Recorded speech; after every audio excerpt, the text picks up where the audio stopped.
Hi everyone. This time we're going to be doing something a little bit different.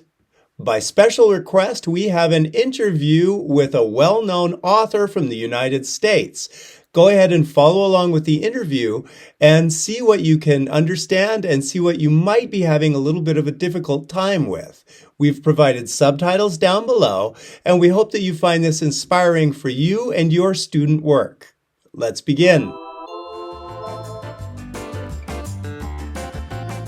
Hey, hello there. It's nice to meet you. Hi, how you doing? I thought I'd start by asking you, what kind of writing do you do? Generally science fiction, so stories set in the future, kind of the Blade Runner sort of kind of thing. Yeah, I enjoy that kind of writing. And when did you realize that you wanted to be a writer? So I first realized I wanted to be a writer when I was young, probably in the fourth grade. I started to develop an interest in writing and started to write short stories and that sort of thing. Oh, that's really young. What kind of writing were you doing then? I used to draw comic books and I used to write scripts for comic books in middle school, and that sort of led into animation scripts and stuff a little bit later in life, and then finally books. Okay, well, let's get into the book a little bit. I have a copy of it here that we can show our viewers. This is called Ella Rosa and the Song of the Sirens. Why don't you go ahead and tell us a little bit about what the book is like? What is it about? Yeah, the book is a story about a woman who is kind of caught up in this intergalactic sort of chaos, and has to kind of make her way through all these different challenges. Along the way, she meets several different characters, makes some friends, and eventually they're able to kind of stop this war that's brewing and save the Earth. Oh, that sounds like a big story. Yeah, definitely. And what is some of the feedback that you've had so far? The reviews have been really good. Right, it's available on Amazon, and the so far it has 4.5 stars on Amazon. Oh, congratulations. That's really good. Yeah, it's been very well received. And about how long does it take for you to write a book? My first book, it took me about 2 months to write the rough draft. Second book was about 3 months, and then the sequel to Ella Rosa, that one's taken about a year. It's been a little bit harder to find time to devote to it. Okay, well, that brings me to my next point. About how many hours a day do you spend writing? For the first book, I devoted maybe 3 hours a day to it. With this third book, I've been able to maybe carve out about an hour a day for writing.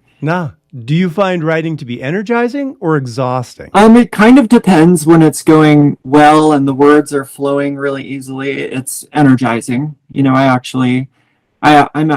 I sometimes I'm entertained by the writing, and it's just fun.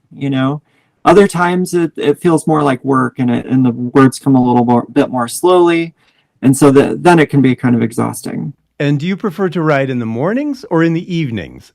I'm a night owl. Usually I write at night after the kids are in bed. It's quiet and it's just a good time to focus on my imagination and devote some time to writing. And what do you think is the hardest part of writing? The hardest part of writing is the risk involved.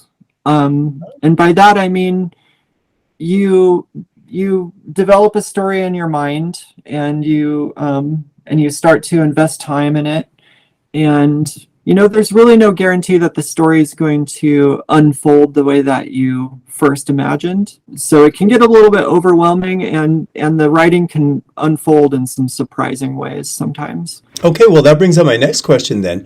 Do you plan out the entire novel before you start writing, or do you let it unfold as you are writing the story? So for all three books I've written so far, I have started with kind of just a rough idea in my mind.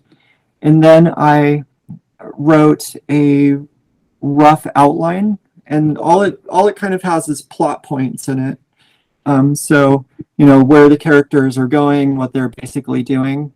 If there's some specific idea I have for dialogue, or some kind of joke or something like that, I might also make a note of it in there.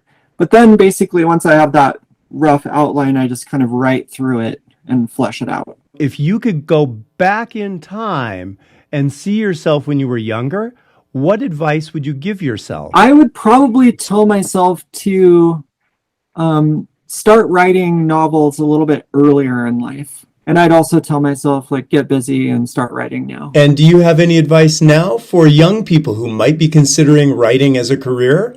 Don't fix your writing while you're writing it. Just write your way through a book and get it finished. I think that's the most important part.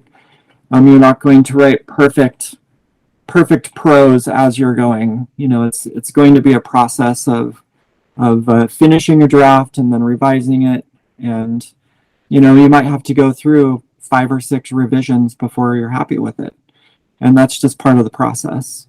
Well, thank you very much for taking time to talk to us today. Where can people find you? Yes, I am on Twitter at sviola author. And I also have a website that's just sviola.com. Okay, thank you very much. It's been really nice talking with you. Thank you so much. Okay, there you go. That was my interview with the famous American author Susan Viola. Remember, you can go on to Amazon.com and find her work there. She's also on Twitter. She has a website as well. I hope you really enjoyed the interview, and I hope that you learned a lot. It's nice to hear from a professional and see what they do that actually works outside in the real world. Until next time, bye-bye.